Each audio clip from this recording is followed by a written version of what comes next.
حضرت عمر کے چچازاد بھائی تھے زید بن عمرو بن نفیل، یہ حضرت عمر کے چچازاد بھائی تھے، یہ پکے موحد تھے۔ یہ حضور کو نبوت ملی اس سے 17 سال پہلے انتقال ہو گیا زمانے جاہلیت میں، اور پکے موحد تھے۔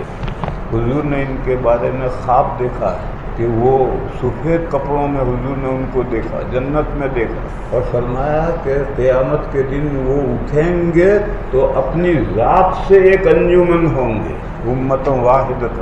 یہ مورتیوں کی پوجا کو مانتے ہی نہیں تھے، اور مکہ والے ان کے اتنے دشمن ہو گئے تھے کہ ان کو مکے سے نکال دیا تھا، اور جبل رحمت جس پر غار حرا ہے وہاں جا کر بیچاروں نے جھوپڑا بنا دیا تھا، اور مکہ میں ان کا داخلہ ممنوع کر دیا تھا۔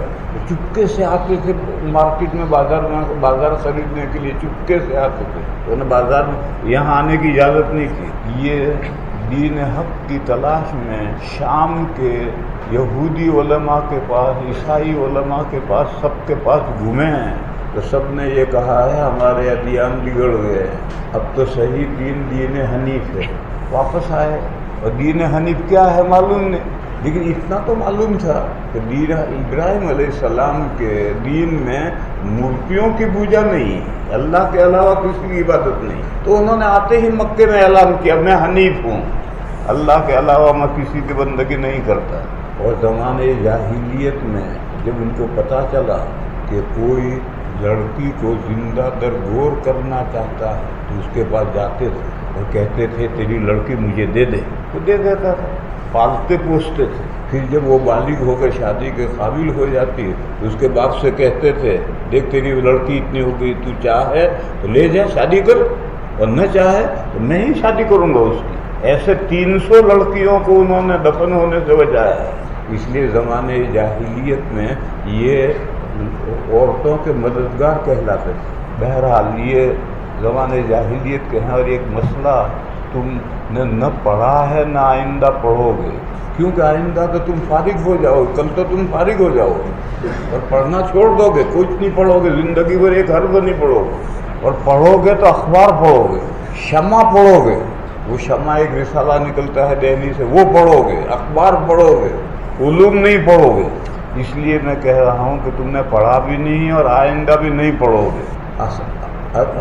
اہل فطرت کا کیا معاملہ ہے؟ ایک نبی کی تعلیمات ختم ہو گئی، اگلا نبی ابھی آیا نہیں، ان کے بیچ میں جو لوگ ہیں اہل فطرت ہیں، ان کا انجام کیا ہوگا؟ اسی طرح سے آج پہاڑوں کی چوٹیوں پر رہنے والے ہیں، نہ وہ نیچے اترے نہ نیچے والے اوپر چڑھے، ان کا کیا حکم ہے؟ امام اعظم کی رائے یہ ہے کہ اگر وہ توحید پر ہیں تو نجات ہو جائے گی، دیگر چیزیں نہیں دیکھی جائیں گی، نماز نہیں پڑھی، روزہ نہیں رکھا، زکوٰۃ نہیں دی، کہاں سے نماز پڑھیں گے؟ ان کو خبریں پہنچی نہیں۔ اور تو اللہ ایک معبود ہیں، یہ تو انسان کے نیچر میں علم ہے، اور اس دنیا میں آنے سے پہلے عہد الست میں اس کا اقرار لے کر یہاں بھیجا ہے۔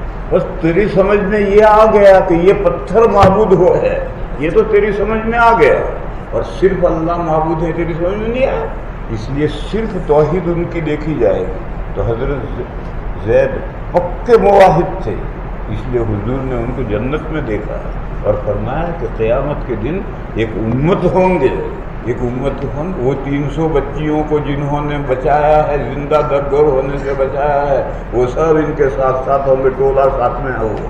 اسی طرح سے ہر وہ آدمی جو داعی یا مبلغ ہے یا معلم ہے، اور اس نے ایک نسل تیار کی ہے، پڑھا کر، دعوت دے کر، دین پہنچا کر، معلم ہے، مبلغ ہے، داعی ہے، وہ قیامت کے دن امت واحدہ اٹھے گا، وہ اکیلا نہیں ہوگا، جن کو اس نے تیار کیا ہے وہ جمگٹا اس کے ساتھ ہوگا۔ اللہم اجعلنا منہم۔